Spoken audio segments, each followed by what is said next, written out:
Hola, hola, hola, hola. Hola,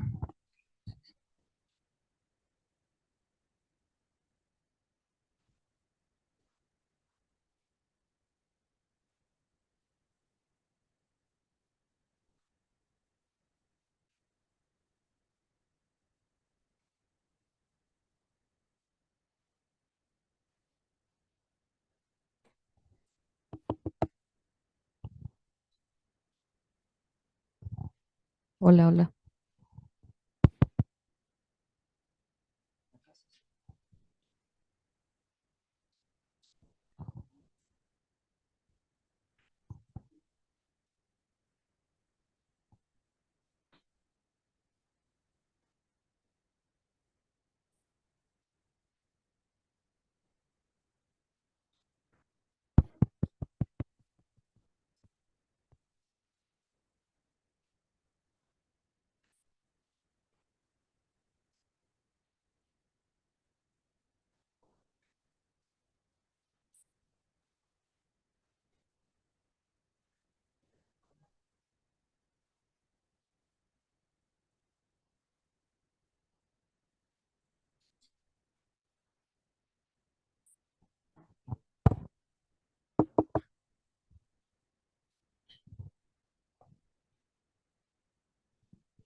hola.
Buenas tardes. ¿Se escucha? Bueno, estamos probando sonido porque se está transmitiendo la clase para quienes no están presentes, ¿sí? Así que, de todos modos, como se transmite a través de Zoom, la clase queda grabada y luego la subimos a la plataforma, ¿sí? Eh, por esto van a tener disponible en el caso de los teóricos solamente, ¿sí? Los teóricos van a ser grabados y transmitidos a través de Zoom y luego van a estar pegados los enlaces para quienes quieran volver a ver las clases. Los prácticos sí continúan siendo 100% presencial, ¿sí? Los teóricos, por ahí podemos sobre todo tener en cuenta situaciones de personas que viven en el interior o que tienen movilidad reducida o que por alguna situación a veces laborales no llegan a tiempo y pueden mirar la clase desde sus casas. Así que bueno, aprovechamos y saludamos entonces a quienes están conectados. Ya estamos viendo que hay una gran cantidad de personas que están conectados, listos para empezar la clase. Bueno, como verán, somos muchos. Pensamos que al mandar el aviso de que la clase era de manera híbrida, la mayoría iba a pensar en quedarse en sus casas y parece que no fue así. Entonces seguimos siendo muchos igual que esta mañana. Esta mañana desdoblamos la clase y enviamos una parte a otra aula, acá cerca, acá también, en el predio. Y bueno, de esa forma se transmitió en vivo en el otra aula. Entonces, en este caso decíamos, bueno, ocupemos solamente nuestra aula pensando en que quizás no venían todos. Pero de todos modos ya enseguida van a traer más sillas, así nos organizamos para continuar. Algunas cuestiones generales que vamos a ir aclarando. Bueno, les aviso que nuestros compañeros están mirando a ustedes, no me ven a mí. Me escuchan, pero los miran a ustedes, así que van a estar ahí en la pantalla durante 2 horas.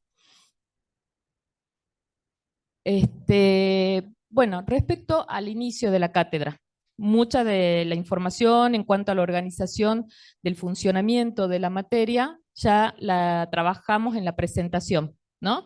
El carácter de la condición final, si es promoción, si es regular, cuántas clases son, cuántos prácticos, evaluaciones y demás, todo eso fue trabajado en el primer encuentro que fue de presentación del equipo de cátedra. Nosotras somos 4 docentes las que componemos este equipo. Bueno, yo estoy a cargo de los teóricos, mi nombre es Soledad Ríos, y me acompañan 3 docentes, perdón, que están cada una a cargo de dos comisiones. ¿Sí? Ustedes tienen 6 comisiones de trabajos prácticos para poder elegir. De hecho, ya eligieron sus horarios, entonces se van a encontrar con alguna de las 3 docentes que están a cargo de la materia. Hoy nos está acompañando una de ellas, que viene un ratito, está Carolina presente, para escuchar un poco de la clase, porque nosotras vamos a ir trabajando de manera conjunta, en forma permanente. A medida que yo voy desarrollando los teóricos, ellas van a ir llevando adelante todo lo que significa los trabajos prácticos, ¿sí? Es decir, que van a ir retomando los temas y van a ir trabajando con las consignas para la presentación de los trabajos prácticos, que son grupales y son obligatorios. Por lo tanto, toda la teoría que nosotros desarrollamos acá en estos espacios, luego es retomada en el trabajo práctico y desarrollada con mayor profundidad para la resolución de esos prácticos. En cuanto a los prácticos, por ahí les aclaro que el primero de ellos, el primero con el que empiecen a trabajar, va a tener un carácter de registro de lectura. ¿Sí? No es que todos los prácticos van a ser así, pero vamos a comenzar con una actividad que tiene que ver con el registro de lectura para poder por ahí llevarlos a que cada uno pueda identificar de qué modo, ¿no?, usa estrategias que le permitan aprender. ¿Sí? De qué modo se organiza para el aprendizaje, para la lectura, considerando que en las 3 materias que tienen, el material va a ser bastante, ¿no? Entonces, a veces, la cantidad de material que necesitamos leer no siempre nos permite hacer un repaso, volver a retomar, volver a leer. Entonces, la idea es que en este primer práctico ustedes trabajen con fichas de cátedra, con fichas bibliográficas, donde van a hacer un registro de lectura de 3 textos. Luego sí, a medida que avancemos con los trabajos prácticos, las consignas ya van a ir cambiando y van a estar vinculadas al desarrollo desde la interpretación, desde el análisis, desde la reflexión. ¿Sí? Entonces las consignas a partir del trabajo práctico número 2 van a solicitarles, por ejemplo, fundamente una postura considerando los autores de la unidad 2, ¿sí?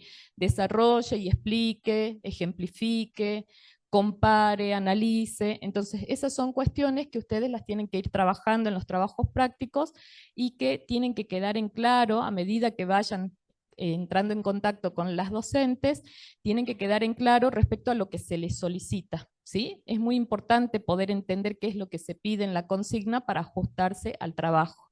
En este primer momento, este primer práctico, como les decía, va a ser simplemente de registro, por lo tanto se les va a pedir que elaboren una ficha bibliográfica de los autores que nosotros les vamos a señalar.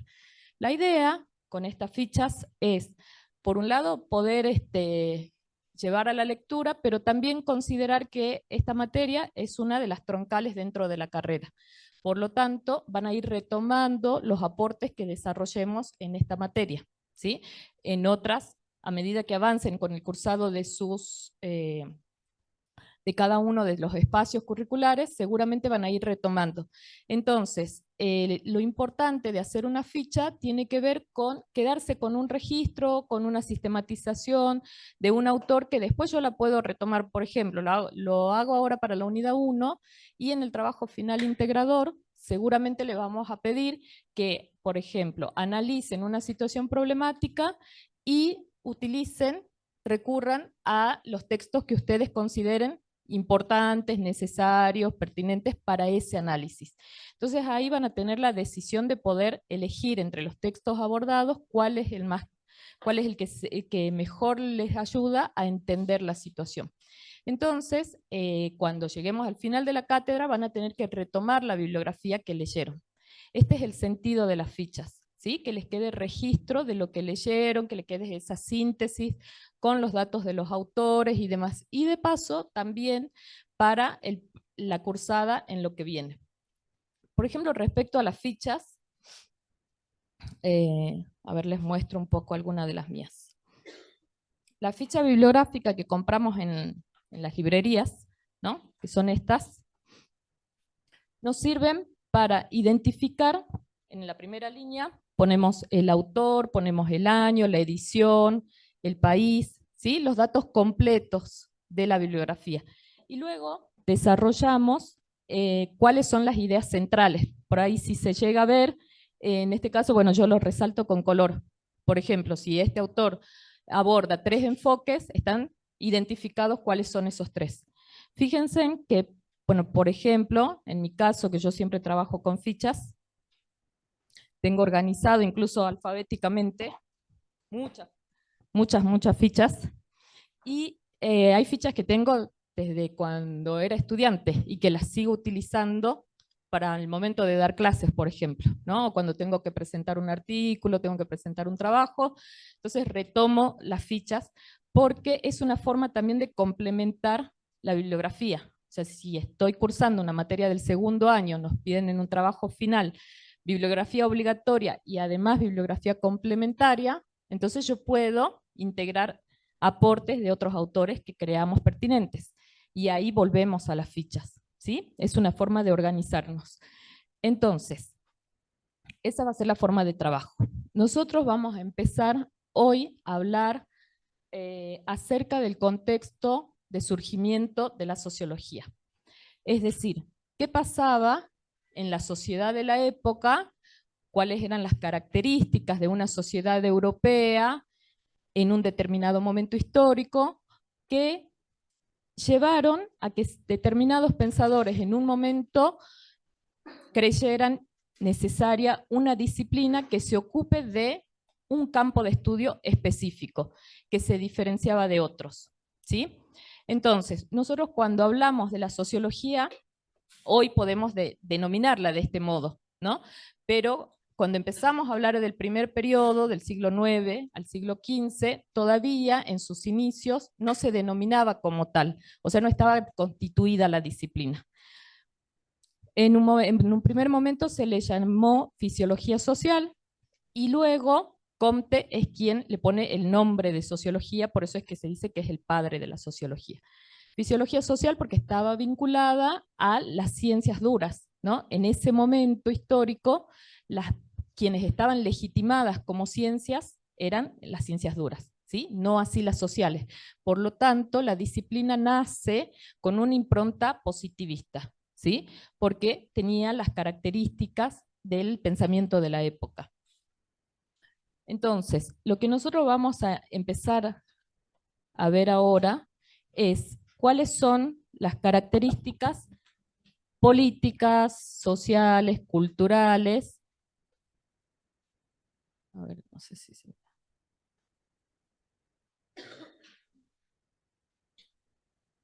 Ahí se ve. Bueno, ¿cuáles son las características del contexto de surgimiento de la disciplina? ¿Sí? ¿Qué pasaba con esta sociedad feudal desde el siglo IX al siglo XV? Esta sociedad se caracterizaba por una economía de subsistencia, ¿sí? Es decir, la explotación agrícola como un medio de vida, pero de subsistencia en lo próximo. En esta sociedad, los feudos, esas grandes tierras en manos de los señores feudales, tenían una característica de explotación agrícola principalmente. No hablamos aún de manufactura, no hablamos aún de industrialización, hablamos de una sociedad que durante mucho tiempo se sostuvo de manera tradicional con formas de intercambios económicos, con formas de producción agrícola, con formas tradicionales, incluso, además, vinculadas a las formas de pensamiento, a lo cultural, a lo religioso, una sociedad tradicionalista que durante mucho tiempo fue organizada a través de estamentos, ¿sí? La cultura religiosa, por ejemplo, en este momento era tradicional y estaba relacionada al mandato divino. Entonces, este tipo de ideas culturales y religiosas reforzaban la idea y la organización social y económica de esa sociedad. Por lo tanto, ¿sí? por un mandato divino, quien nacía campesino moría campesino. Y no había críticas, no había cuestionamiento a este modo de organización en esta sociedad feudal. Los señores feudales eran quienes decidían. La religión, la Iglesia Católica, cobraba el diezmo, ¿sí? El porcentaje de la producción que iba a parar a manos de este sector. Entonces, acá estamos hablando de un marco político donde había un Estado monárquico, pero el Estado no tenía autoridad, porque ese poder estaba disputado por la Iglesia y por los señores feudales que eran dueños de la tierra. Por lo tanto, este régimen se sostiene durante mucho tiempo avalado por distintas aristas. En cuanto a lo demográfico, bueno, prevalece principalmente lo rural. Y hay, debido a estas distintas variables, ¿sí? Respecto al funcionamiento social, económico, cultural, las ideas de la época, un fuerte rechazo al cambio, ¿sí? O sea que las modificaciones no eran bienvenidas en este momento. Estamos hablando de un periodo histórico que comienza en el siglo IX. Vamos a ir viendo cómo a medida que avanza, ¿sí? El paso del tiempo, este orden feudal empieza a ser disgregado. Pensamos primero en una economía de subsistencia agrícola, ¿sí? Y a raíz del crecimiento de la población, a raíz de los cambios en el consumo de las personas, las demandas respecto al consumo en las personas, empieza a desarrollarse una vida urbana. Esto, a su vez, es potenciado, ¿sí? Por las mejoras en los transportes, la diversidad en las vías de comercialización, los cambios en el consumo, empieza la manufacturación, aunque no hablamos todavía de procesos industrializados, pero sí comienza la manufacturación. Esto genera migraciones, genera aumento de la población, ¿sí? Estamos hablando de grupos, de sectores, además que empiezan a asociarse, por ejemplo, que empiezan a agremiarse, ¿sí? En ese momento comienzan los pequeños grupos de manufactureros a agremiarse, comienza la idea del aprendiz, por ejemplo, ¿no? De aquella persona que en un taller accedía a determinados conocimientos que tenían que ver con producción.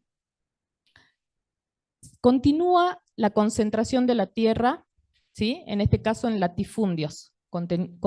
Una de las características es que la concentración sigue en manos de pocas personas, pero ya no estamos hablando de los señores feudales, como hablábamos al principio. Esto también es apoyado a nivel cultural, a nivel religioso, por una reforma protestante. Es decir, que se le empieza a disputar a la Iglesia Católica, ¿sí?, el conocimiento único acerca de la verdad, acerca del poder. Esto también ayuda a que ese estado y esa forma de organización y de intercambio social empiece a tener modificaciones. Entonces, acá comenzamos a ver indicios sobre lo que sería el espíritu burgués. La idea de lucro empieza poco a poco a tener asidero. En un momento en que la idea de la Iglesia Católica estaba muy fuerte en los siglos anteriores, era difícil pensar en estas ideas de consumo, de ganancia, de crecimiento individual, porque iba en contra de pensamientos religiosos. En este momento, en esta sociedad cambiante, donde los defensores del viejo orden empiezan a perder espacio, las nuevas ideas empiezan a encontrarlo y en este caso comenzamos a hablar de lo que sería el espíritu burgués, es decir, que se legitima la ganancia, que ya no, que se pasa de una sociedad solamente de subsistencia para una producción que da la posibilidad de ganancia. Y esa producción está vinculada a la iniciativa individual, ¿sí? Vemos cómo empezamos a notar términos que están vinculados al capitalismo, ¿sí? Entonces, este capitalismo emergente, estamos hablando ahora en el siglo XV, empieza con estas características. Una sociedad que comienza a tener estas características y donde, sobre todo, la idea de ganancia, de crecimiento individual, lleva a distintos modos de producción, ¿sí? Un modo de producción capitalista. Entonces, en este momento existen cambios. Cuando hay un cambio en el modo de producción, ese cambio, que la base económica, genera modificaciones en el resto del funcionamiento social, o sea, en el resto de las otras aristas, ¿no?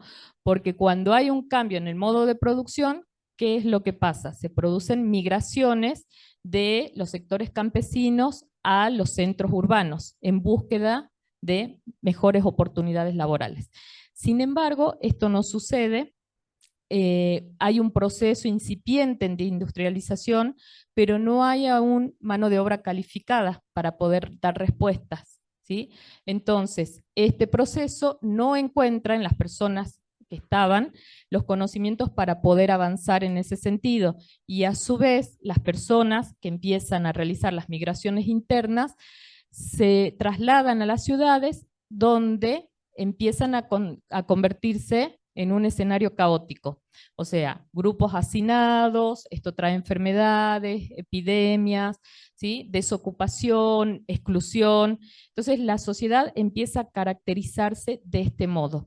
Veníamos de una sociedad tradicional, de una sociedad feudalista, que si bien podemos cuestionar el modo de organización, pero que estaba establecido, ¿no?, que estaba por todos, de alguna forma, entendido que ese era el modo de organización y de funcionamiento social, y que además era algo que estaba dado de esta forma, ¿no?, que no se podía cuestionar.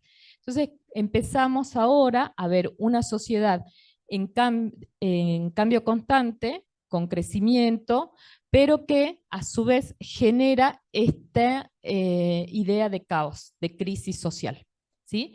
En este momento comienza a sentirse la necesidad de una disciplina que pueda dar respuestas a las problemáticas, ¿sí? Porque en este momento hablamos de problemáticas sociales, las cuales no podemos entenderlas desde la psicología solamente, o solo desde la historia, o desde la antropología, o desde la filosofía. Hacía falta una disciplina que se ocupe de la interacción social, es decir, no del individuo aislado, sino de la persona en relación a otros, de la persona en relación a los grupos sociales, de la persona en relación al entorno, en relación también a cuestiones históricas, económicas, políticas, culturales, ¿sí? Entonces, es ahí donde empieza el germen de lo que luego los primeros pensadores van a denominar sociología. El contexto de surgimiento, que como verán estamos viendo algunos datos históricos, es importante de entenderlo para poder ver qué es lo que pasaba en la sociedad de la época que hizo que fuera necesaria la organización de una disciplina como esta, ¿sí? Por eso es que empezamos con el contexto de surgimiento. El contexto de surgimiento, nosotros tenemos dos textos para esta parte de la materia. Uno es el de Ritzer, que se llama Teoría Sociológica Clásica, que de ahí vamos a ver el contexto de surgimiento y vamos a ver 3 capítulos que son para la unidad 2, los pensadores clásicos. Ritzer, así como suena, con Z. Ritzer. La primera parte, Ritzer, R-I-T-Z-E-R. Ritzer. La primera parte de este autor es aborda el contexto de surgimiento. Es un poco extenso, es un poco complejo de entender, hay que leer más de una vez. Por eso es que además nosotras este año encontramos una ficha que es bastante reducida, esquemática, que la organizan en la UBA para el CBC, es mucho más accesible para todos. Así que, bueno, este tiene 4 páginas y relata el contexto de surgimiento de otra manera para que lo podamos entender. Entonces, respecto a este punto, a este tema, la bibliografía obligatoria es la ficha, la parte más cortita y más sencilla de entender. Ritzer igual lo vamos a dejar como complementario. Quien quiera ampliar un poquito más acerca de estos datos históricos puede leer el texto de Ritzer, ¿sí? Ese es complementario, pero la ficha es obligatoria para poder entender la primera parte, ¿bien? Entonces, ¿qué pasa en esta sociedad que decíamos comienza a cambiar, ¿no? Comienza a mostrar otros modos de producción, otros modos de organización respecto al funcionamiento y que principalmente están ligados a una base económica que va a impactar luego en otras aristas de la vida social de las personas. Empezamos a hablar de economías industrializadas, ¿sí? Ya dejamos el siglo XV, comenzamos a hablar, sobre todo en Europa, de cómo, por ejemplo, en Inglaterra, los latifundios, que están bien organizados, grandes parcelas de tierra en manos de pocas personas, empiezan a mostrar más producción, más comercio, más consumo, ¿sí? El movimiento a nivel urbano genera también cambios y demandas de parte del funcionamiento de cada uno de los grupos. La inmigración campesina, ¿sí?, tiene como característica este cambio en cuanto a la forma en que se percibe la ciudad. Hablamos de hacinamiento, de enfermedades, de exclusión, ¿sí?, de distintas características que tienen que ver con esos procesos de migraciones. En este momento, que ya estamos hablando del capitalismo, de estas características del capitalismo, que también podríamos tranquilamente charlar de algunas características actuales, empiezan a aparecer lo que los autores denominan como burgueses y proletariado, ¿sí? Aquellas personas, los ex terratenientes, los ex mercaderes en el sistema tradicional que tenían una función determinada, son quienes en este nuevo modelo constituyen la burguesía. Y en el caso de los campesinos y los artesanos en quiebra, son quienes están dentro del grupo que se denomina el proletariado. ¿Por qué dice artesanos en quiebra? Pensemos que antes, en una sociedad tradicional, con un modo de producción determinado, en los grupos, por lo general, ese conocimiento era transmitido de generación en generación, ¿no? Y era un conocimiento que formaba parte, el conocimiento en sí, de una familia, de un grupo determinado, que además tenía el conocimiento del proceso de principio a fin. Por ejemplo, la familia que fabrica zapatos, desde que compra el cuero, desde que participa en cada uno de los procesos de elaboración, hasta llegar al producto definitivo, el intercambio, la comercialización o lo que fuera. La persona tiene conocimiento de cada una de las partes de ese proceso, de las acciones necesarias para llegar al producto. En el capitalismo esto se diluye, ¿no? Porque empezamos a hablar de las funciones específicas, es decir, de la división del trabajo social, de la especificación. Hoy en día, una fábrica de zapatos, si hablamos con un empleado, ¿no? de una producción en cadena, seguramente que una persona solamente participa de una parte de ese proceso, no de todo. Entonces, acá empezamos a ver cómo los artesanos, estos artesanos que en algún momento estuvieron agremiados, que funcionaron además como centros también de formación, porque tenían aprendices a cargo, empiezan a entrar también en crisis. Son los que juntos con los campesinos desplazados forman parte del grupo denominado en el capitalismo como el proletariado. Estas ideas y estas formas de producción, además, demandan de que puedan sostenerse económicamente, ¿no? Sobre todo para los países europeos, de este crecimiento en la producción, este crecimiento respecto a los grupos sociales, la forma de urbanización y todas las problemáticas ligadas a las migraciones, hace que necesiten solventar el funcionamiento de determinados grupos. Empieza la idea de imperialismo, empieza la idea de expansión territorial por el mundo. Hablamos primero de España, de Portugal, luego de Francia, de Inglaterra, ¿sí? Con procesos de expansión territorial. En ese momento, cuando nosotros, por lo general, hablamos del nacimiento de la sociología, decimos que está vinculada a la Revolución Francesa, ¿no? Pero ¿qué pasa? No es una idea tan lineal. Por ahí cuando estudiábamos historia en la primaria, hacíamos una línea de tiempo y ubicábamos una fecha y un nombre, ¿no?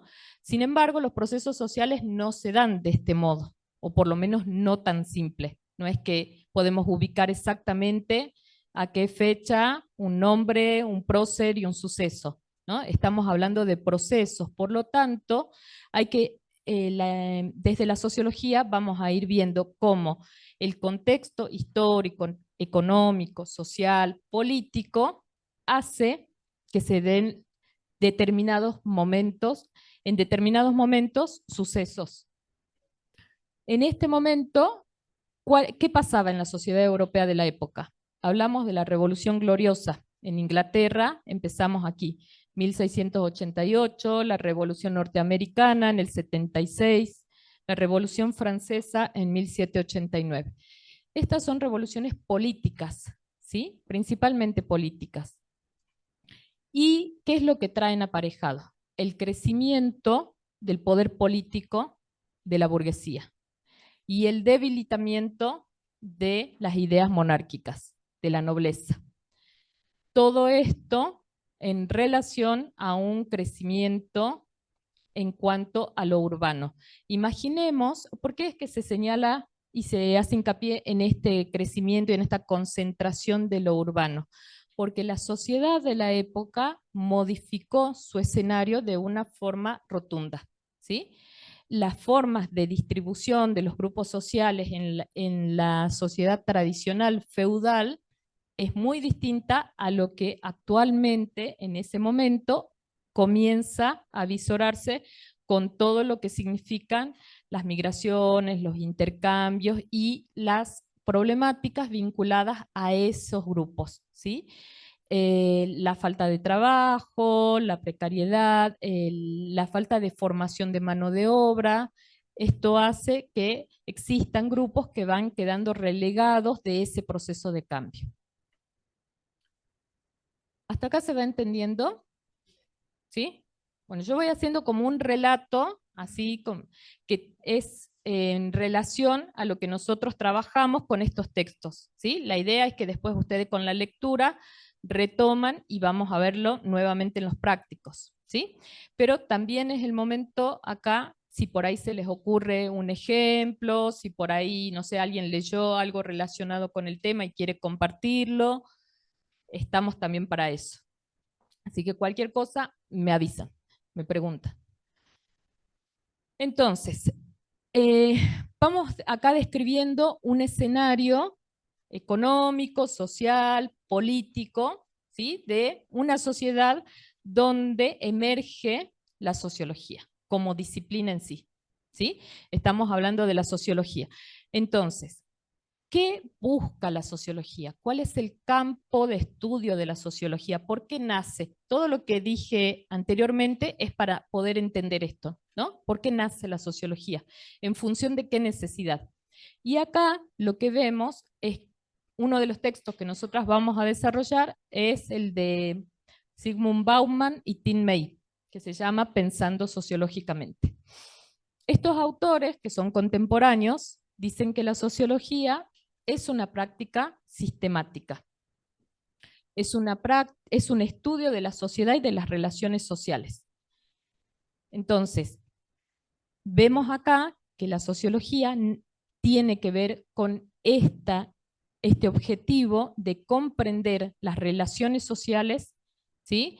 Como redes de interdependencia mutua. Es decir, que lo que yo hago no lo hago como una acción social libre de todo un contexto, sino que mi acción está determinada, está condicionada por el lugar en el que vivo, por el momento histórico, por lo cultural, por lo social, por todas estas variables que atraviesan. Y a su vez, esta acción dice que es de dependencia mutua, porque lo que yo hago como individuo tiene relación, tiene impacto en otras personas. Y a su vez, las acciones de los otros tienen impacto sobre la mía, ¿sí?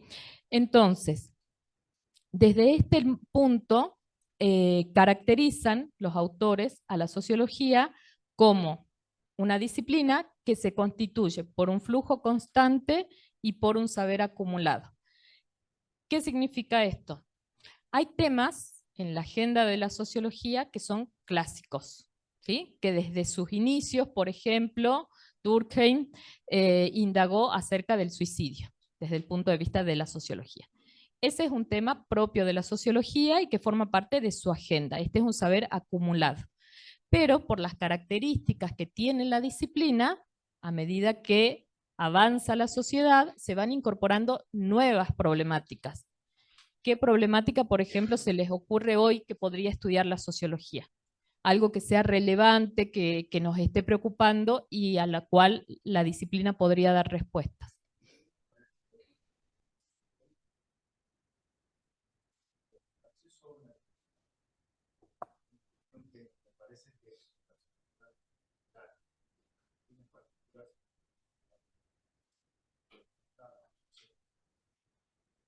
Bien, vivienda, sí. Ideología de género. El bullying. Violencias, distintos tipos de violencias. También puede ser adicciones. Yo repito porque nos están escuchando nuestros compañeros, por eso es que repito lo que ustedes dicen. Femicidios. Bueno, fíjense que la característica de la disciplina es esta, ¿no? Es un saber acumulado, o sea, tiene un campo de conocimiento que ya está delimitado, es decir, que se ocupa de determinados temas, pero a su vez tiene un flujo constante, es decir, que ese campo de estudio se va diversificando en función de cómo la sociedad avanza, porque hay problemáticas actuales que son interesantes de ser estudiadas, que son necesarias además de ser estudiadas. A su vez comparte contenidos y miradas con otras disciplinas, o sea, para poder hacer el abordaje de una problemática de forma integral, toma también aportes de otras disciplinas. ¿Cuáles se les ocurre? Psicología, historia, filosofía, política, economía, leyes, antropología, muy bien. Bueno, la mirada de la sociología es integral, ¿sí? Si vemos, por ejemplo, una problemática, a ver, por ahí alguien mencionó adicciones. Estamos haciendo un estudio sociológico respecto al consumo de sustancias en un barrio determinado, en un colegio secundario, ¿no? Entonces, ¿cómo empezaríamos, por ejemplo? A ver, ¿qué título le pondrían si tenemos que escribir un artículo sobre esto? ¿Cómo se llamaría el título?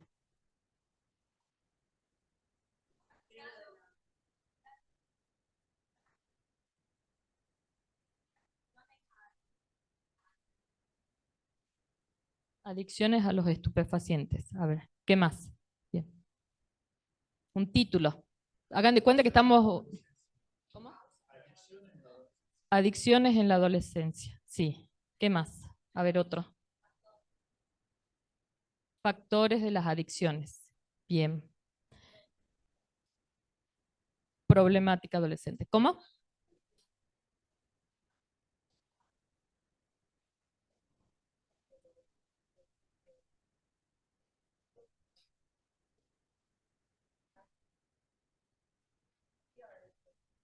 Ajá.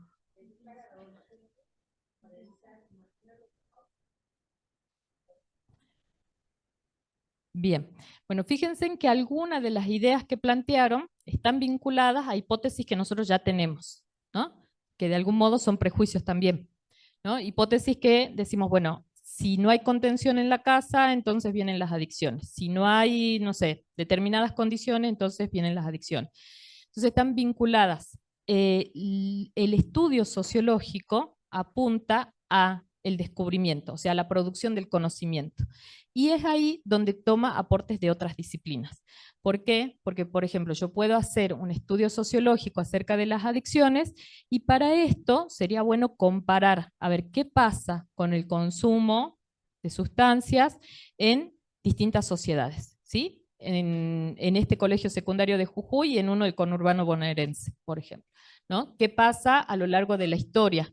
¿Qué pasa con esta franja etaria de adolescentes, de jóvenes, incluso por género, también podemos verlo, ¿sí? Jóvenes varones entre 15 y 20 años, hoy, en la actualidad, y qué pasaba con esa franja etaria hace 50 años, ¿no? Entonces yo voy tomando variables de estudio. Empiezo a sumar datos estadísticos. Puedo ir, no sé, al centro de salud, puedo ir a tener datos del censo, distintos datos que me permiten encuadrar ese estudio, ¿no? Entonces ahí estoy tomando ya herramientas de otras disciplinas. Puedo tomar también desde la psicología, ya hablamos de la historia, desde la antropología. Entonces, ese estudio tiene un carácter integral que apunta al descubrimiento, a la producción de conocimiento. Entonces, yo, por más que tenga conocimiento que en el colegio de mi barrio observo de vez en cuando que existen o que hay jóvenes, por ejemplo, en una esquina consumiendo alcohol, no puedo ir de entrada a decir las adicciones en tal colegio se producen de este modo, ¿no? Porque ahí estaría hablando desde el sentido común. Desde la sociología yo voy abierta a la pregunta, a decir, ¿existen o cuáles son las causas relacionadas al consumo en adolescentes, en tal barrio, en tal lugar? Porque si solamente digo adicciones en la adolescencia, estamos hablando de un tema que puede ser generalizado acá o en cualquier otro lugar y en cualquier otro momento, ¿sí? Entonces, mientras más acotado, más delimitado esté el campo de estudio, más claro va a ser el aporte. Eso ya lo vamos a ver ahora con otro autor. Entonces, visualiza las acciones humanas, dice Bauman y May, que la sociología visualiza las acciones humanas como componentes de configuraciones más amplias y la dependencia de los actores sociales. ¿Qué significa esto? Que lo que yo hago no está en el aire. O sea, si yo estoy viajando a San Pedro a dar clases y en la ruta hay un corte y no llego a tiempo a dar clases, no es que es un castigo divino hacia mí de manera individual que no me permitió llegar a dar clases, ¿no? Hay una situación que está vinculado a un paro, ¿sí? De un grupo de trabajadores que están agremiados, hay una situación respecto a demandas de derechos laborales, que además está enmarcada en una situación económica a nivel provincial, a nivel nacional, que además está vinculada a toda una serie de variables y factores que hacen que eso suceda. Por lo tanto, dice que las acciones humanas son componentes de configuraciones más amplias. ¿Se entiende? O sea, cuando una persona, por ejemplo, actúa de un determinado modo, si está en una tribuna, en la cancha de fútbol, hay posibles acciones que quizás no las realizaría si estaría de manera individual, ¿no? Entonces, cómo lo social configura nuestras acciones. ¿Se entiende? Cómo nos va condicionando. No nos determina, pero sí nos va condicionando. Y esto tiene que ver con estas redes de dependencia entre los actores sociales. Entonces, la mirada tiene que ver con esta multivariables, ¿sí? Con los componentes de otras disciplinas, con la posibilidad de integrar otras miradas y enmarcar una determinada acción en procesos, ¿sí? En tiempos también. Tiene que ver con lo histórico. Acá vemos lo que les decía acerca de las redes de dependencia mutua, ¿sí? Lo que yo hago influye en otros y a su vez el grupo social incide sobre mi acción individual. Hay un condicionamiento. Ahora, lo que plantean estos autores respecto al campo de estudio de la sociología, que hace rato ustedes mencionaron algunos temas, fíjense en que los temas que ustedes mencionaron tenían que ver con adicciones, con vivienda, con pobreza, con violencias, con las cuestiones de género. Son problemáticas que podríamos trabajarlas desde la sociología, podría ser tranquilamente un tema para el estudio sociológico, o también podríamos, no sé, estoy en la fila de la carnicería, me encuentro con una vecina y de pronto empezamos a charlar sobre cualquiera de estos temas, ¿no? Y nosotros podemos, desde el sentido común, emitir un juicio respecto a esos temas. Entonces, ¿esto qué significa? Que compartimos con el sentido común un campo de estudio. Ahora, no es lo mismo el modo de abordaje de la sociología y la forma en que lo haríamos desde el sentido común. Por eso es que Bauman y May plantean que existen diferencias entre la mirada sociológica y el sentido común, ¿sí? Para hacer esta diferenciación, empezamos con la primera que dice subordinación a las reglas del discurso. Si yo quiero hablar sobre el consumo de sustancias en un determinado barrio, en un determinado lugar, tengo que ajustarme a determinadas reglas para poder comunicar el escrito, ¿no? El escrito o lo que fuera. Estoy haciendo un artículo, por lo tanto, existen determinadas convenciones que me permiten a mí realizar ese tipo de estudios, ¿sí? No así si yo estoy charlando con mi vecina, o sea, no necesito hacerle un ensayo sociológico sobre mi opinión. Simplemente vamos a intercambiar ideas y cada quien desde su lugar, desde su posición. El tamaño del campo es la segunda diferenciación entre sentido común y sociología.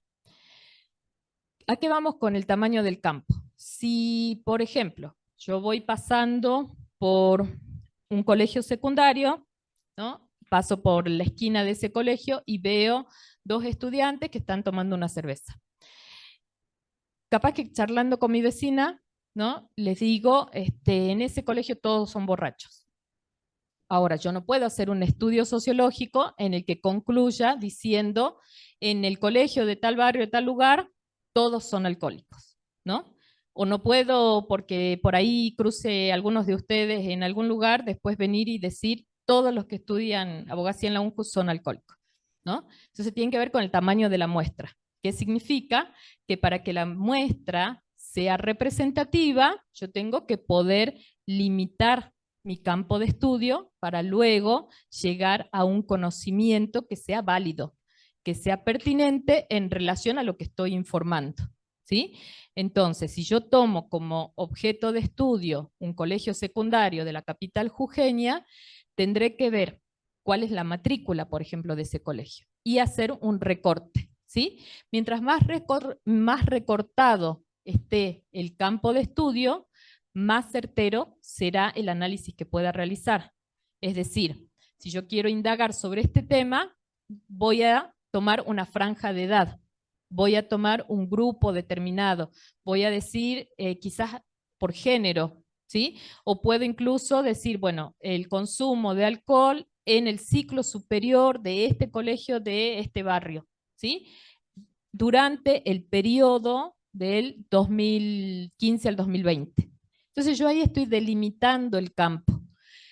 En esa delimitación voy a poder realizar una serie de estrategias metodológicas que me permitan luego obtener información. Es decir, yo tengo una matrícula de 500 estudiantes, el grupo que yo recorté está constituido por 100, entonces tendré que hacer 100 encuestas, 30 entrevistas, observaciones participantes, o sea, tendré que ir viendo desde lo metodológico cuánto me ayuda a mí a representar de la manera más cercana posible la realidad de ese grupo que estoy investigando, para que las conclusiones a las que llegue sean lo más cercano posible a la realidad, ¿sí?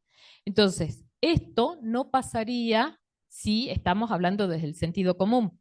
Uno, desde el sentido común, emite juicios de valor y no necesita fundamentar eso con datos estadísticos, con informes, con investigaciones anteriores. Simplemente estamos conversando y yo puedo decir libremente, emitir un juicio de valor sobre un grupo porque quizás solamente observé un par de veces una situación, ¿no?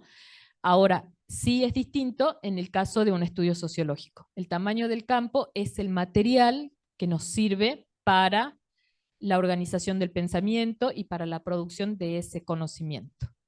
Bien. Muchas veces nos preguntan, por ejemplo, cuando es necesario hacer este tipo de análisis sociológico y les decimos en el trabajo final, vamos a tomar una problemática determinada y van a tener que hacer un análisis eligiendo, según la problemática que ustedes decidan abordar, cuál es la bibliografía más adecuada, ¿no? Entonces, ahí tienen que delimitar un tema, ¿sí? A veces cuando pensamos en estas problemáticas, decimos, si hablamos de consumo de sustancia en la adolescencia, hay millones de estudios sobre esto. También hay un montón de estudios sobre género, sobre violencia, sobre contaminación ambiental. O sea, cada tema que decidamos estudiar seguramente tiene todo un marco de antecedentes bastante importante. Ahora, ¿dónde está el aporte que podemos hacer desde un estudio sociológico a cualquiera de estos temas? En la delimitación del campo. Porque pueden haber muchos estudios acerca del embarazo adolescente, pero quizás no uno que hable del embarazo adolescente desde el 2020 hasta acá, en chicas de 15 años a 18, en una zona de la Puna jujeña. ¿Sí? Entonces, cuando nosotros delimitamos el campo de manera correcta, es cuando estamos haciendo un aporte al desarrollo de ese conocimiento. Ahora, si ponemos solamente embarazo adolescente, tendremos que abordar el tema acá y en todo el mundo y a lo largo de la historia, ¿sí? Por eso es que es importante cómo delimitamos el tema. Ahora, el tercer punto dice el modo en que cada una da sentido a la realidad humana. O sea, el modo de percepción y el modo de producción del conocimiento. Desde el sentido común, ¿sí? Que es más bien prejuicioso, digamos, y desde un análisis sociológico riguroso, objetivo, sistemático, racional, ¿sí? Que está vinculado a los primeros puntos. La sociología observa cuestiones cotidianas de manera consciente, menos sujeta a la manipulación y más fuerte ante el control. Esto también lo pensemos desde los autores, ¿no? No es una afirmación definitiva. O sea, ¿qué pasa cuando los autores dicen que la sociología observa de una forma que está menos sujeta a la manipulación? Pensemos que las investigaciones, en muchos casos, son subsidiadas, ¿no? O se realizan en el marco el marco institucional, por ejemplo, ¿no? Entonces, de algún modo, siempre va a cruzar determinada subjetividad, ¿sí? Chao, profe. Va a haber variables que determinan, porque nosotros no escribimos en el aire, no indagamos en el aire, ¿sí? Formamos parte de un contexto, formamos parte, además, una persona pone su subjetividad al momento, inclusive, de decidir qué tema quiere investigar, ¿sí? A mí me interesa, no sé, investigar sobre el aborto, y tiene que ver con una historia personal, familiar, cultural, que me lleva, ¿sí? Incluso hasta puede ser experiencias personales, que me lleva a encaminarme y hacer una tesis sobre ese tema. Entonces, esta idea que a veces se habla acerca de la objetividad es puesta entre comillas, ¿no? Porque estamos, como en todo proceso, estamos también nosotros sujetos a estas condicionantes históricos, económicos, políticos y sociales, ¿sí? ¿Se va entendiendo hasta ahí? ¿Preguntas? ¿Dudas? ¿Algo?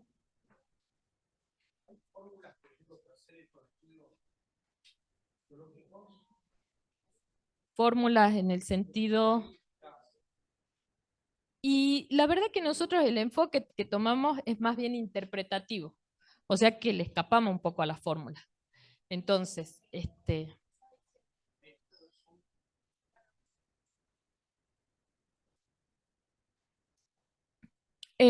sí, son herramientas metodológicas, pero que no es el enfoque en sí, sino que es el recurso que yo utilizo para hacer el informe, el ensayo, el proceso, pero que en ese caso serían recursos metodológicos. Y que también tienen que ver con un enfoque, ¿no? Desde dónde me pare será lo que yo voy a elegir, ¿sí? Si lo hago más bien cuantitativo o lo hago cualitativo, ¿sí?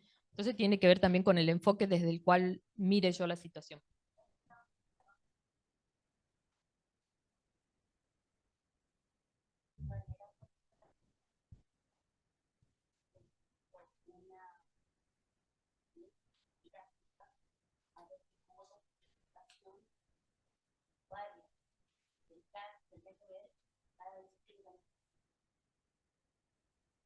En cuanto a los recursos metodológicos, o sea, tenemos que forman parte de enfoques de investigación, ¿no? Tenemos enfoques de investigación, recursos, técnicas y demás que se desprenden de esos enfoques. Ahora, según las disciplinas, uno hace uso, es como una caja de herramientas. Según la disciplina, según el tema que esté abordando, según lo que me interese desarrollar de ese tema, voy a ir haciendo uso de determinadas estrategias. Pero también pasa por decisiones de quien lo realiza, digamos, ¿no? De los grupos de investigación, por ejemplo, ¿no? Hacia dónde apunto con esto que quiero producir. Este tema que plantean Bauman y May está relacionado también con los otros textos que nosotros vamos a ver. Uno de ellos es Bauman y May, después tenemos Mills, La promesa, y tenemos Bourdieu, Cuestiones de sociología.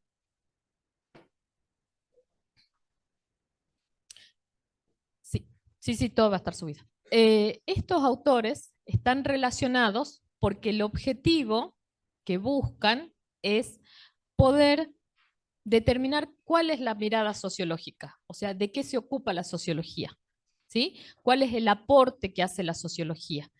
Por eso, en el caso de Mills, el capítulo que nosotros vamos a tomar se llama la imaginación sociológica. Es decir, cómo desde la sociología yo puedo entender determinadas problemáticas, cómo serían los anteojos que nos ponemos cuando hacemos sociología, ¿sí? En el caso de Bourdieu, vamos a tomar un libro que es Cuestiones de Sociología y el capítulo 2, Una ciencia que molesta. Se llama así justamente Una ciencia que molesta porque ahí vamos a ver cómo la sociología se encamina a cuestionar situaciones que a veces son pasadas por alto, ¿no? Estas problemáticas, por ejemplo, yo paso todos los días de camino al trabajo, voy, vengo, y quizás hay una misma escena en una esquina determinada de un semáforo de una niña, no sé, vendiendo algo, ¿no? Y esa escena, de tanto que se repite, y que tiene que ver con todo lo anterior que hablábamos acerca del desarrollo capitalista, el modo de vida, el tema del consumo, el individualismo y todo lo demás, esa escena llega a un punto en que si yo empiezo a tener prácticas cada vez más automatizadas, es decir, que la vida misma me lleva a levantarme, salir, trabajar, volver, cocinar, llevar a los hijos a la escuela, estudiar, volver, entrar, salir y así, ¿no? Hay situaciones que se van naturalizando, que se van normalizando de algún modo y que a veces pasan desapercibidas. Por ejemplo, en este caso, por ejemplo, una niña vendiendo algo, ¿no? En una esquina. Llega un punto en que quizás ya no me pregunto por qué está ahí, si tiene familia, si va a la escuela o no va a la escuela, si está abrigada, dónde vive, cómo llega hasta ahí, ¿no? Son situaciones que a veces pasan inadvertidas por todo las características del funcionamiento social. Entonces, la sociología, por eso el capítulo que vamos a ver de Bourdieu dice una ciencia que molesta, es porque justamente se encamina a desenmascarar cuestiones ocultas. Se encamina a quitar el velo, a desvelar situaciones que parecen normalizadas, ¿sí? Así es. Entonces, vemos Bourdieu, vemos Mills y Bauman y May. Entonces, fíjense en que los autores están relacionados. Sí. El de Mills se llama La promesa, el libro se llama La promesa y el capítulo se llama La imaginación sociológica. En todos los casos son capítulos que les vamos a dejar, ¿sí? No es que van a leer todo el libro completo, pero siempre tienen la referencia del libro por si después quieren ampliarlo. A ver, tenemos Mills, La imaginación sociológica, Bourdieu, el capítulo se llama Una ciencia que molesta, y Bauman y May, que es el que vimos ahora, Pensando sociológicamente.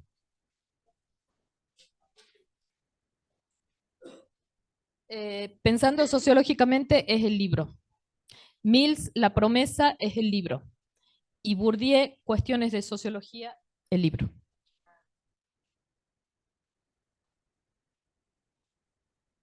La bibliografía, si logro subirla esta noche, ya va a estar disponible, porque recién nos habilitaron el aula virtual, así que esta tarde yo estuve viendo que tengo el aula ya habilitada. Puse ya un aviso en el aula, como para empezar a trabajar, y ahora creería que durante la noche ya subo los textos, ¿sí? Por lo menos la unidad 1 y la unidad 2 va a estar subida.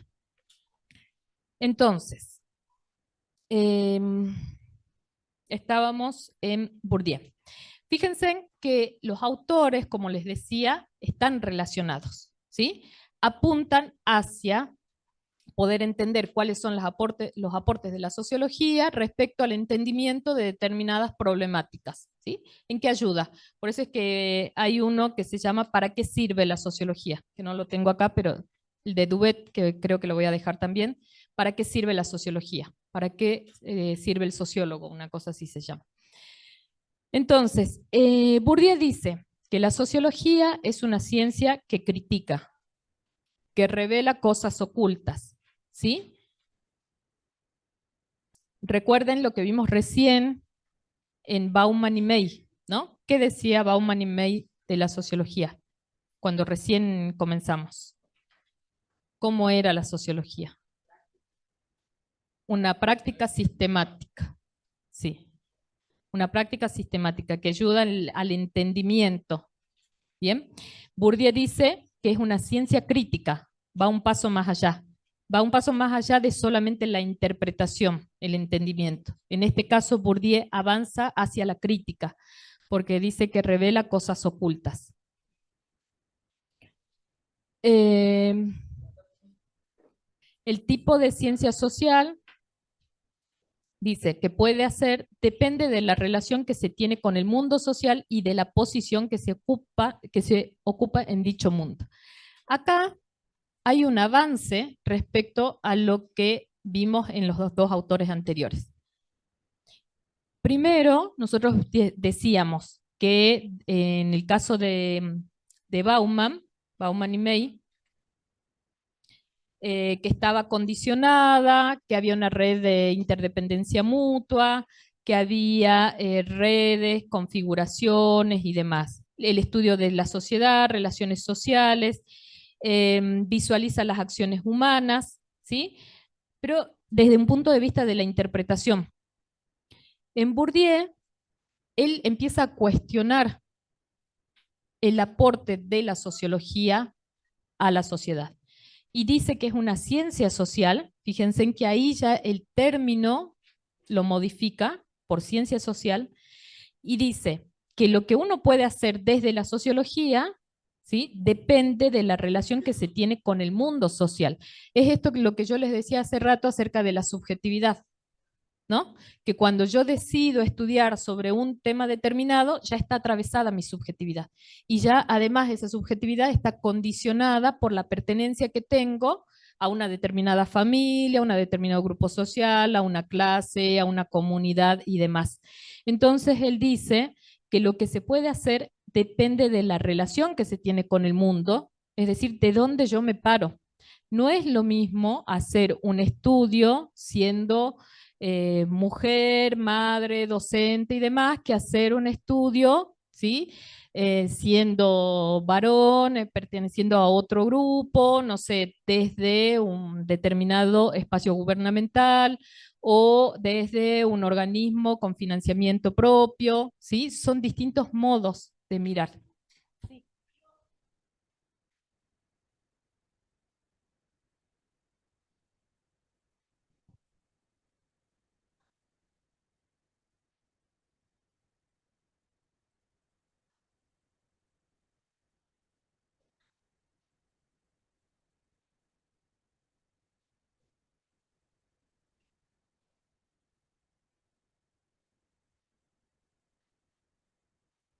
Bien, a ver, repito para que nos escuchen los demás. Un aporte en cuanto a Bourdieu, el objeto objetivante. Sí, él dice que la persona que aborda sociológicamente un determinado tema tiene que ser consciente de esto, ¿no? Tiene que ser consciente de las redes que atraviesan ese estudio y que me atraviesan como persona, o sea, cómo yo me objetivo, ¿sí? ¿Cómo hago para poner sobre la mesa esas situaciones, esa subjetividad que atraviesan la investigación que voy a realizar, ¿no? Y cómo desde ahí tomo distancia para poder avanzar en un estudio sociológico. Entonces, esto tiene que ver, como dice el autor, con la posición que se ocupa en el mundo, desde dónde estoy mirando, desde dónde estoy produciendo, ¿no? Las ideas de la época son el resultado del proceso y de la estructura en la cual yo me desarrollo. O sea, para poder desarrollar un estudio, obviamente el material de estudio que tomo corresponde a un determinado momento histórico. Por lo tanto, es lo que va a guiar teóricamente ese estudio también, ¿sí? Entonces, ahí es cuando Bourdieu dice que pedir que la sociología sirva para algo es pedir que esté al servicio del poder. Fíjense en cuando nosotros vemos Bauman, May, cuando vemos Mills, tienen esta idea un poco más, si se quiere, inocente, esperanzada acerca de la sociología como aquella disciplina que aporta al entendimiento, que sirve para algo, ¿no? Que nos ayuda a entender las problemáticas sociales, que nos ayuda a mejorarlas, que nos ayuda a proponer posibles alternativas de solución. Y Bourdieu rompe con esta idea porque él dice que si nosotros le pedimos que sirva para algo, en sí ya estamos yendo en contra del espíritu de la sociología, porque la sociología no debería servir para algo porque si no va a estar terminando atada al poder de turno, ¿sí? Entonces, dice, pedir que sirva es pedir que esté al servicio del poder. Y para él, la función de la sociología es comprender el mundo social, ¿sí? A eso se encamina, o sea, comprender lo que nos pasa, poner en juego una problemática en relación con distintas variables y poder emitir una interpretación de eso que pasa de la manera más cercana posible. Sin embargo, deja en claro que esa interpretación del mundo social no es neutra, ¿sí? Esa interpretación no es neutra, por todas estas cuestiones que decíamos acerca de los condicionantes económicos, políticos, sociales, culturales y demás. ¿Se entiende? Sí.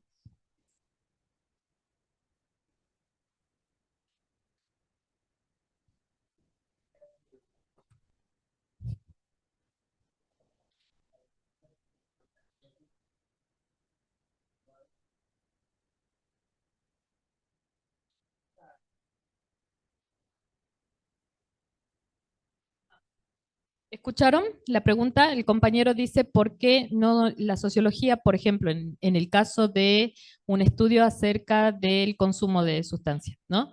¿Por qué no aporta? O sea, ¿de qué modo aportaría la sociología? ¿Qué respuestas podría dar? La ambigüedad, digamos, de la palabra servir. Servir de utilidad, de ser útil, o de servir de hacer un servicio sin pensar a la sociedad.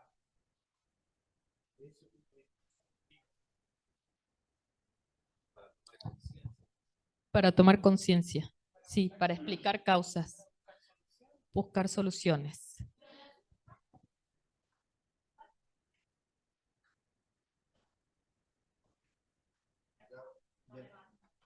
Respuesta. Dice ahí, como bien dice el compañero, es que la sociología, como ya se dijo antes, pone en evidencia, saca a la luz, destapa, muestra un problema que está. Los compañeros se ve el problema en la persona. Sí. Entonces sirve para que pueda tomar para cambiar eso. Bien. Parece que, digamos, mostrar lo que pasa. Mostrar lo que pasa.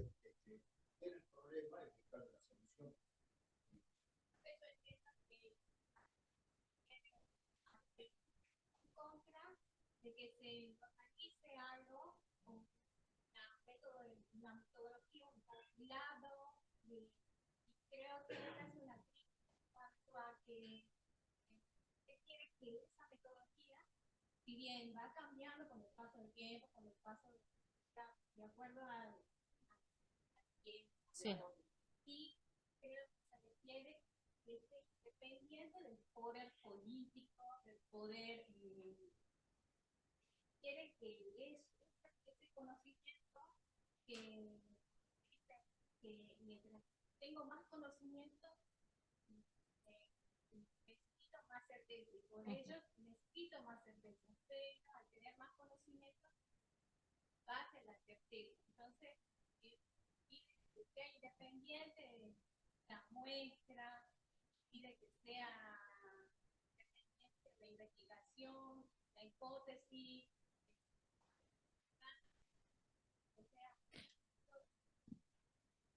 Bien, a ver, vamos uniendo un poquito las ideas. Sí.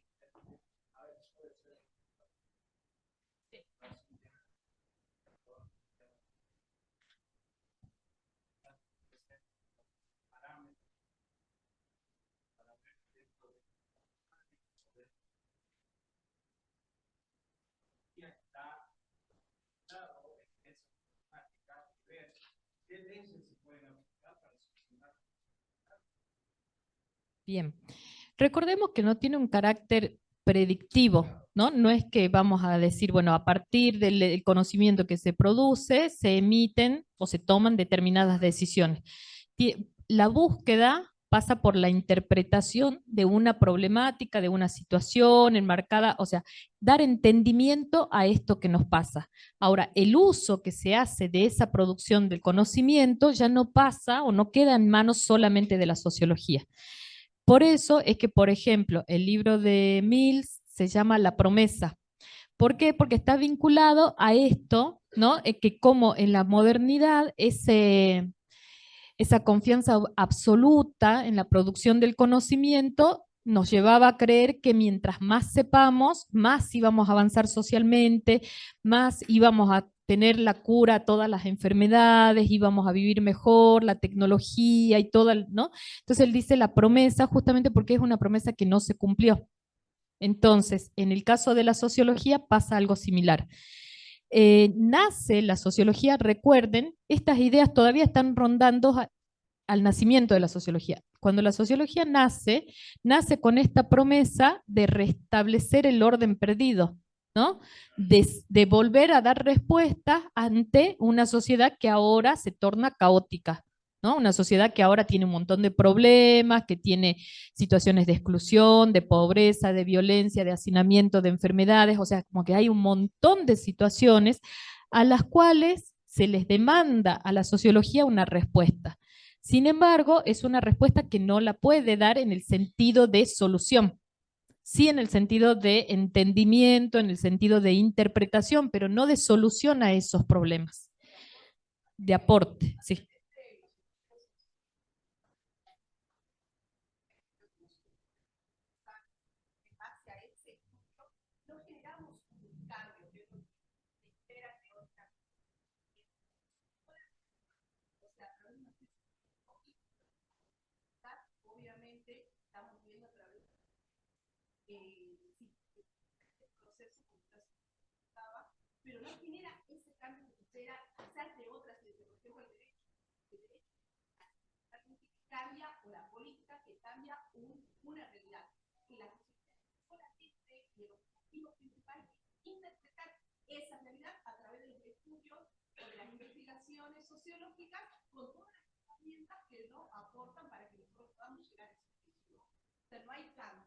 Bien.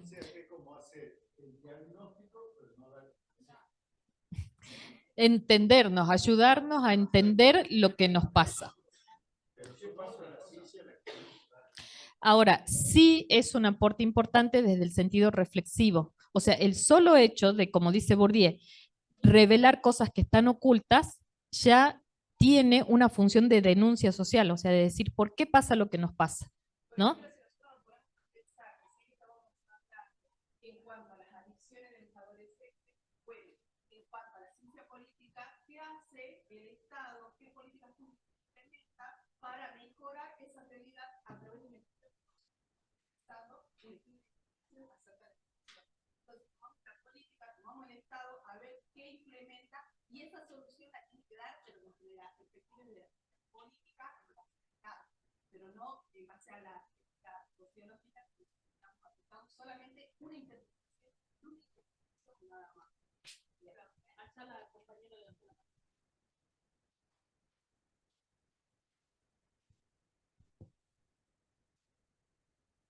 Así es. O sea, el conocimiento en sí, por eso es que el texto de Bourdieu dice una ciencia que molesta, ¿no? El capítulo se llama así. Fíjense en que los nombres de los textos ya nos están diciendo.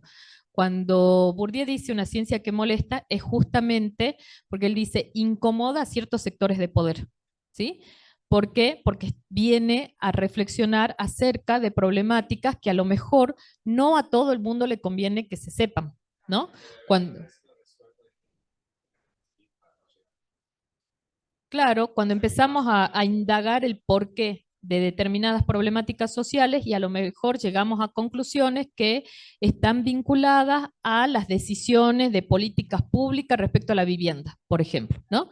Entonces ahí estamos haciendo un aporte desde la sociología y estamos revelando una situación que estaba oculta y que, por ejemplo, en el caso de las adicciones, la falta de políticas públicas que refuercen, no sé, espacios de recreación, que refuercen políticas educativas, ¿sí? De fortalecimiento de los derechos de la niñez. Bueno, toda la ausencia de esto lleva a que en algún momento estemos hablando de las adicciones. Y desde el sentido común podríamos decir las adicciones están vinculadas a la persona y su familia. Cuando en realidad, cuando lo vemos desde la sociología, concluimos que no, que esa familia además forma parte de una comunidad, forma parte de una sociedad, que ese padre quedó hace una década sin trabajo, que esa madre está pasando por determinadas situaciones, que no acceden a una vivienda, o sea, toda una red de interdependencia que llevaron a que esa situación, esa acción que parece individual y aislada, es en realidad la respuesta a toda una serie de situaciones, ¿no? Y que esas situaciones, ahí es donde la sociología va a denunciar que están vinculadas a un contexto macro mucho más amplio. Desde ese lugar es que incomoda, desde ese lugar es que Bourdieu dice es una ciencia que molesta. Un legislador crea una ley por el derecho de imputación. Sin embargo, la sociología estudia el porqué se está creando esa ley, estudia todo el ámbito del derecho, el porqué. Así es. La mirada es integral. Toma en cuenta distintas variables. Entonces, desde ahí es que Bourdieu dice que la función que tiene es comprender el mundo social y que por lo tanto no es neutra. ¿Sí?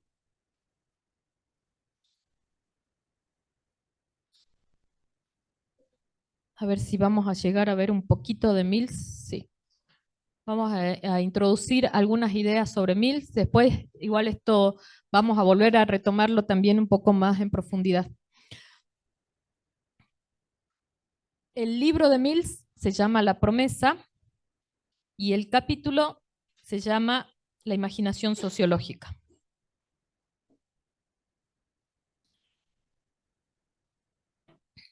Bueno, ¿qué es lo que dice Mills?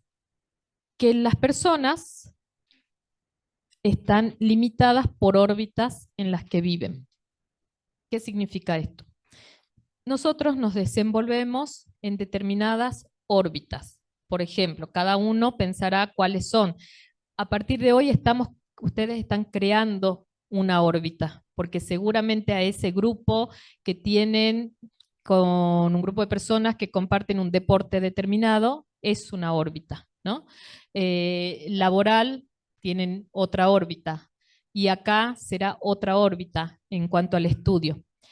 Las órbitas en las que las personas nos movemos van delimitando nuestros modos de pensamiento, ¿sí? Fíjense en que se nota mucho, por ejemplo, en las redes sociales. Las personas con las que yo comparto en una determinada red social, que por lo general voy agregando, voy aceptando solicitudes de personas que tienen algo en común conmigo, ¿no? Y que tienen, en algunos casos, formas de pensamiento parecidas, ¿no? Respecto, por ejemplo, a lo político, ¿no? O a la religión. Entonces, yo voy creando órbitas en las cuales me muevo y me siento más cómoda. Y a su vez, por ejemplo, veo determinados canales de noticias y no otros, ¿no? Y en ese sentido, por ejemplo, qué sé yo, mi órbita tiene que ver con un grupo familiar determinado, con un grupo de estudio, con un grupo en el que hago deportes, ¿no? También cómo se fueron construyendo históricamente esas órbitas a través de la experiencia familiar, qué sé yo, formo parte de una familia numerosa, toda mi educación en la escuela pública, la universidad pública, doy clases en una universidad pública, sigo trabajando, ejerciendo la docencia en distintos niveles. Bueno, eso va formando y va delineando un modo de pensamiento y un posicionamiento en el mundo, que seguramente es muy diferente a quizás una docente en el mismo lugar, con la misma materia, pero que la abordaría desde otro lugar, ¿sí? O sea, desde el momento en que yo elijo trabajar con esta bibliografía y no con otra, ya estoy haciendo una opción de valor. Y esa opción de valor está vinculada a todas estas órbitas por las cuales me voy moviendo, ¿sí?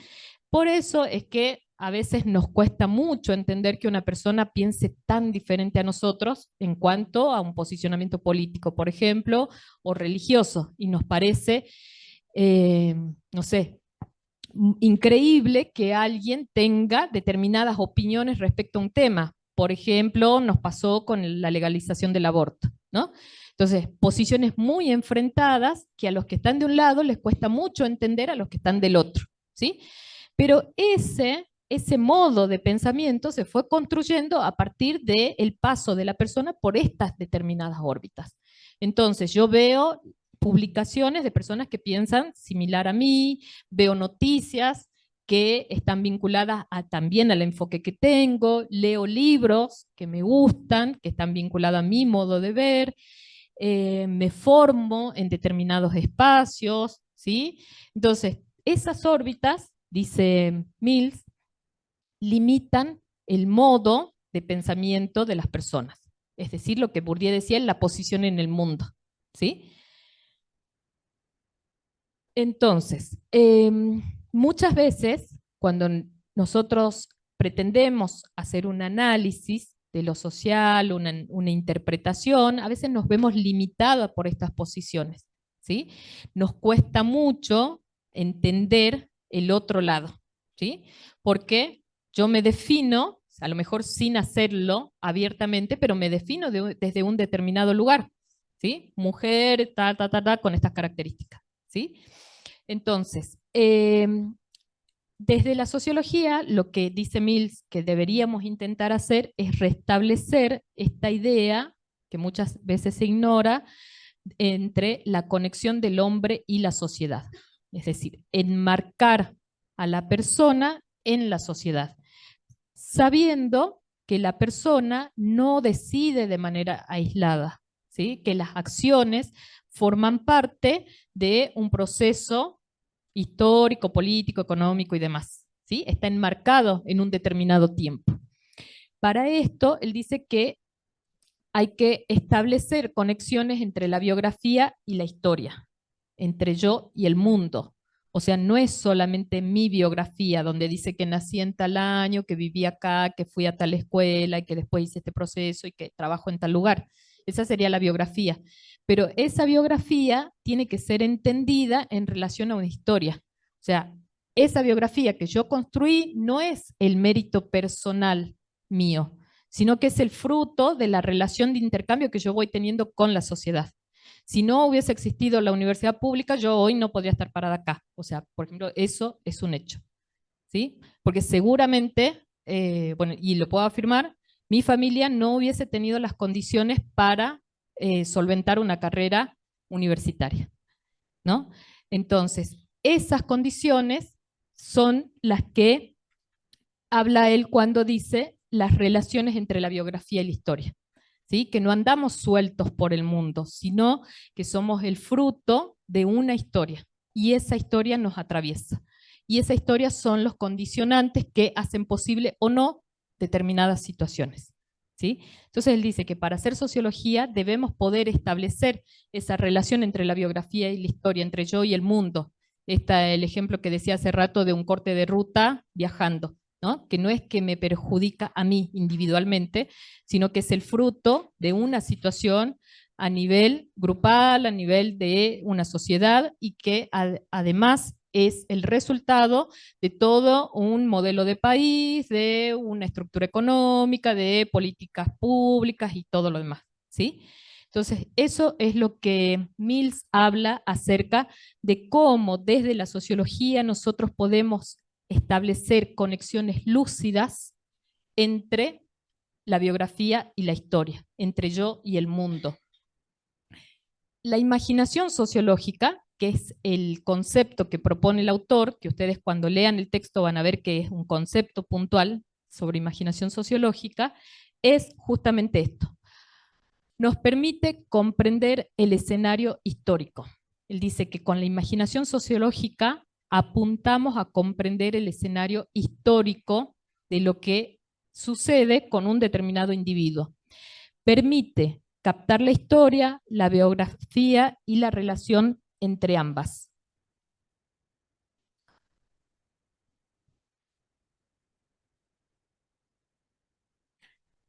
En esta mirada que hace Mills acerca de cómo la sociología aborda las problemáticas sociales, las decisiones individuales, los hechos, los sucesos, él dice que es necesario hacer una distinción entre las inquietudes personales y los problemas públicos, ¿sí? A veces, ¿qué tiene que suceder para que un problema sea concebido como tal, ¿no? No todo problema tampoco entra dentro de la agenda de la sociología. Tiene que pasar ciertas situaciones en una sociedad para que demande un estudio sociológico. ¿Sí? En otro tiempo histórico no se nos hubiese ocurrido pensar en que el tema de la contaminación ambiental era un tema a estudiar, por ejemplo, ¿no? Hoy sí. Entonces, esta idea de cómo la agenda de la sociología tiene un carácter dinámico, es decir, que va cambiando, tiene que ver también con ese contexto, ¿sí? Tiene que ver con el avance a nivel social y cómo determinadas situaciones se convierten en problemáticas a raíz de la forma en que se van acumulando hasta generar crisis, ¿sí? Así como en algún momento este pasaje de una sociedad tradicional a una sociedad capitalista marcó una necesidad de entendimiento, de interpretación, porque había en la sociedad de la época una desazón respecto a el modo de funcionamiento que ya venía preestablecido, ¿no? Y que mostraba cierta quietud y de pronto entra en caos, entra en crisis y demanda del entendimiento para poder seguir adelante. Entonces ahí donde la sociología comienza, por ejemplo, a estudiar el suicidio, ¿no? Durkheim comienza con el suicidio y a analizarlo saliendo desde la mirada psicológica individual para pensar qué pasa con el suicidio anómico, qué pasa con el suicidio altruista, ¿sí? Qué pasa con los distintos tipos de suicidio que tienen causas no solamente en la persona, sino en el tiempo, en la época y en las formas en que se conecta esa persona con otros actores, ¿sí?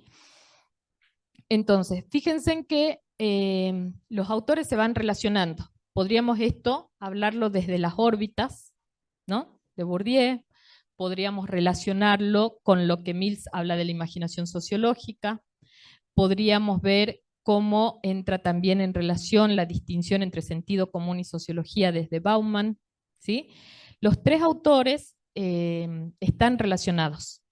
Hay distinciones, pero están relacionados. Por eso es importante que cuando se sienten a leerlos, como son capítulos, no es tanto, el material no es tanto, puedan ir haciendo comparaciones en la lectura, ¿sí? Para poder ir identificando cuáles son las diferencias. Si bien los tres apuntan a delimitar el campo de estudio de la sociología, es decir, de qué se ocupa la sociología, pero lo hacen con distinciones que tienen que ver inclusive con los términos que utilizan. Fíjense en que uno dice actores sociales, otros hablan de individuos, ¿sí? Y eso ya tiene que ver con una mirada puntual del autor, ¿sí? Uno utiliza órbitas, el otro utiliza el término grupos. Entonces, es importante que al momento que hagan la lectura puedan identificar cuáles son las diferencias entre los términos que usan.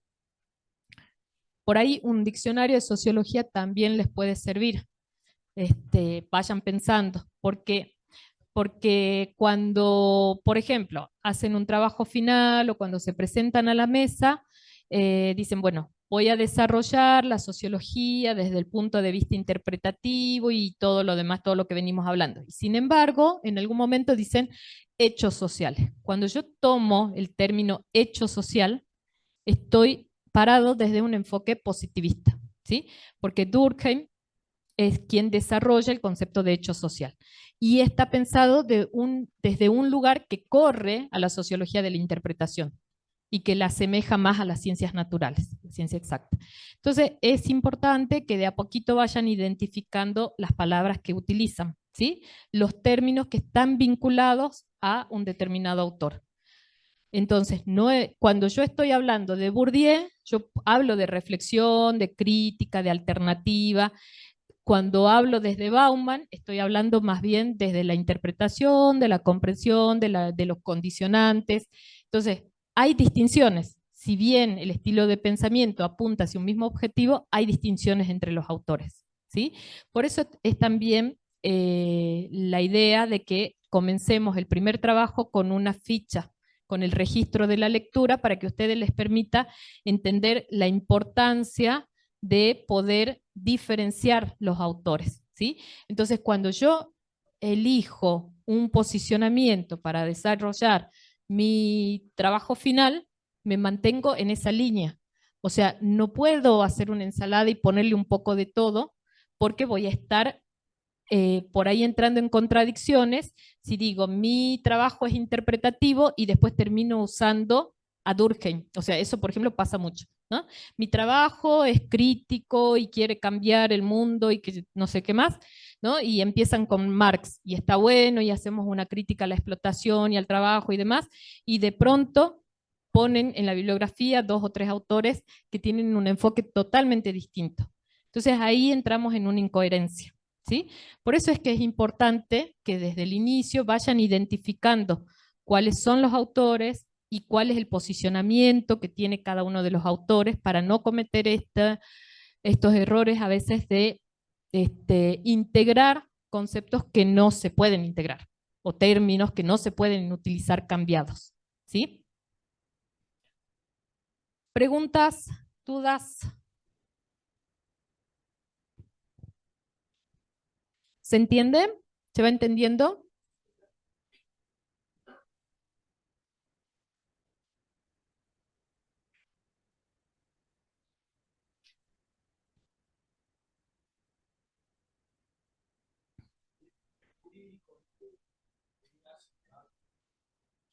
El enfoque jurídico, primero vamos a hacer una introducción a la sociología en la unidad 1, con contexto de surgimiento, con el enfoque sociológico. Luego en la unidad 2 vamos a ver los clásicos de la sociología, Marx, Weber y Durkheim, y vamos a empezar a introducirnos en el enfoque jurídico. Y la 3 y la 4 ya son más específicas. La 3 y la 4 enfoque jurídico y una sociología más contemporánea, ¿sí? Entonces vamos a ver autores por ahí que abordan problemáticas sociales actuales. Vamos a ver también autores latinoamericanos, una bibliografía un poco más actualizada, ¿sí? Ahora estamos tomando clásicos, en la unidad 2 también tomamos los clásicos porque no se pueden ir de sociología sin hablar de Marx, por ejemplo, ¿no? Pero luego vamos a avanzar también en una sociología contemporánea. Por ejemplo, yo en otra, o sea, doy sociología en otra carrera y el rango de edad son todos recién salidos de la secundaria. Entonces, el grupo es un poco más homogéneo, digamos, que este grupo.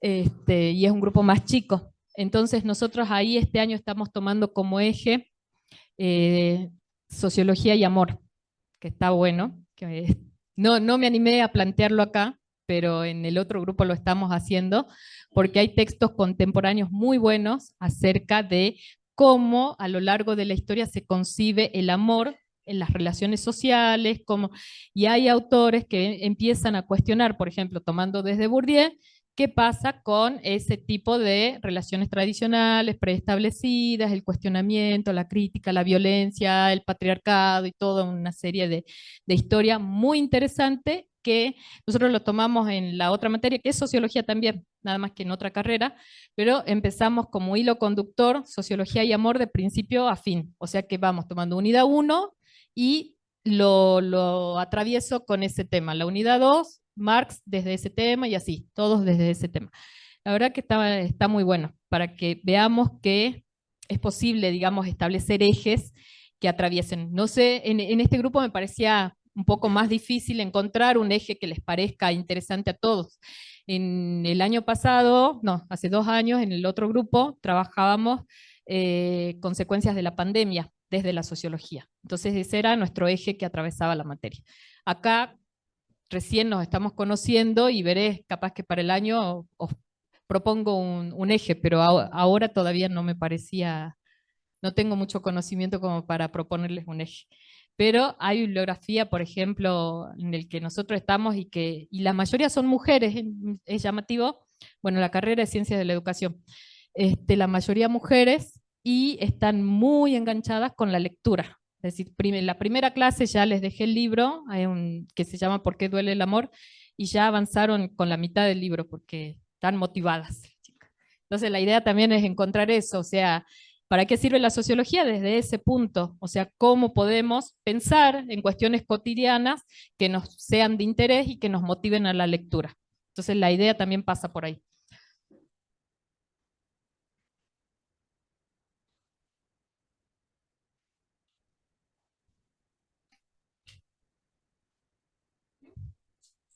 Eva Ilius se llama. Está ese libro que nosotros estamos trabajando, ¿Por qué duele el amor? Y después estamos trabajando Amor líquido, que es de Bauman. Así como vamos a trabajar acá modernidad líquida y vamos a ver todas las características de la sociedad actual, qué pasa con la flexibilización laboral, qué pasa con los modos de comunicación, las relaciones sociales, esto de lo efímero, de lo rápido, de lo que nos lleva a este mundo que nos lleva de los pelos. Bueno, también desde Bauman estamos viendo Amor líquido. Si quieren, se los comparto.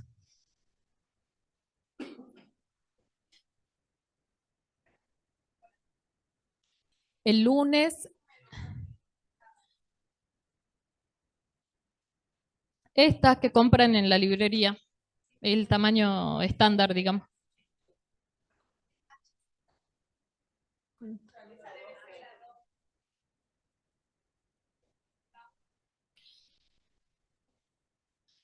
Bueno, eso lo van a trabajar en su comisión de práctico, ¿sí?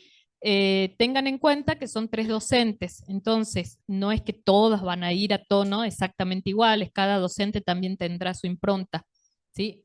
Carolina, la profe que vino un ratito hace rato, ella es una de las docentes. Después, son 2 abogadas y una antropóloga. Con Mercedes, que es la antropóloga, nosotras trabajamos juntas en sociología en otro lugar. Y Carolina y Nadia son abogadas. Así que depende de qué comisión les haya tocado, van a ver de qué forma avanzan.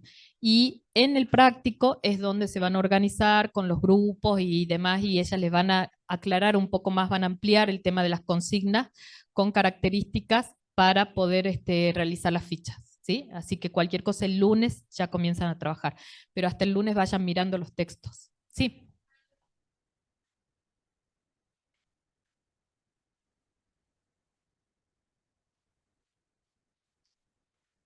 Son 4 prácticos, no están las fechas aún, pero son 4 prácticos, uno por cada unidad. El parcial, el primer parcial se toma luego de la segunda unidad, un trabajo final integrador con coloquio.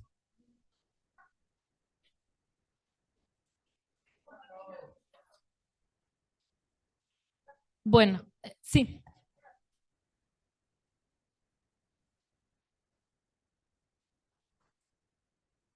Yo fui a la librería y estaba por ahí, no sé cómo se llama. Sí, está bueno porque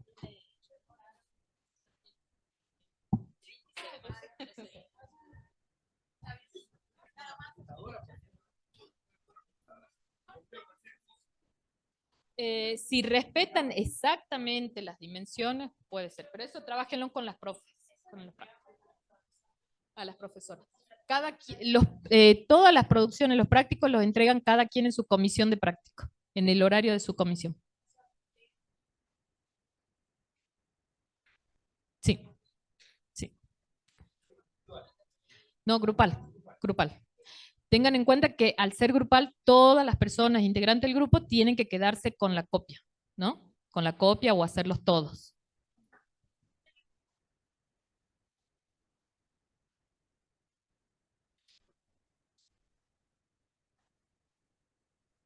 Bueno, en unos minutos tienen clases de introducción, ¿no?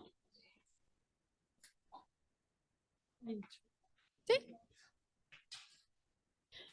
Bueno, no vamos a terminar ahora con Bourdieu porque nos va a llevar un poquito más de tiempo, ¿sí? Igual no es que hoy se desarrolla toda la unidad 1, retomamos la semana que viene, ¿sí? Vamos a profundizar. Además, ustedes con un poco más de lectura, la semana que viene retomamos de nuevo la unidad 1 y van a poder hacer preguntas y vamos a poder interactuar un poco más, ¿sí? Entonces, el jueves que viene nos volvemos a encontrar en este horario y continuamos con el desarrollo de la unidad 1. Los dejo 5 minutos porque ya llega el profe enseguida de introducción. Gracias.